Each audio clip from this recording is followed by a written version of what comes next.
சில பேர் மற்றவங்கள பார்த்து சுண்டக்காய் சைஸ் கூட இல்லைன்னு சொல்லிட்டு கிண்டல் பண்ணுவாங்க. இனிமேல் அந்த மாதிரி கிண்டல் பண்ணாங்கன்னா கவலைப்படாதீங்க, காலார தூக்கி விட்டுக்குங்க. ஏன்னா சுண்டக்காயினுடைய சைஸ் தாங்க சின்னது, அதனுடைய மகத்துவம் உங்களை கிண்டல் பண்ணி பேசுவாங்க பாருங்கள், அவங்க மனசை விட பெருசு. இப்போ நம்ம சுண்டக்காய் வத்த குழம்பு எப்படி வைக்கலாம்னு சொல்லிட்டு பார்க்கலாம்.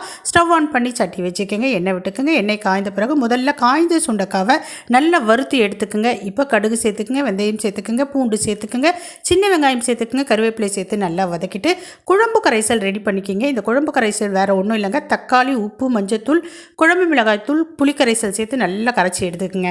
இப்போ அதில் இருக்கக்கூடிய தக்காளி திப்பிகள் எல்லாம் போட்டு நல்லா வதக்கிட்டு அதுக்கப்புறம் குழம்பு கரைசலை விட்டு நல்லா கொதிக்க விடுங்க. நல்லா கொதித்து குழம்பு சுண்டுன பிறகு நம்ம ஏற்கனவே வறுத்து வச்சுருக்கிற சுண்டைக்காவை எடுத்து அதில் போட்டு ஒரு 2 நிமிஷம் கொதிக்க விட்டிங்கன்னா சூப்பரான சுண்டைக்காய் குழம்பு ரெடி. எனக்கு சுண்டைக்காய் குழம்பு ரொம்ப ரொம்ப பிடிக்கும். எத்தனை பேருக்கு சுண்டைக்காய் குழம்பு ரொம்ப பிடிக்குன்றதை கமெண்ட் செக்ஷனில் சொல்லுங்கள். வீடியோ பிடிச்சிருந்ததுன்னா மறக்காமல் லைக் பண்ணிவிடுங்க.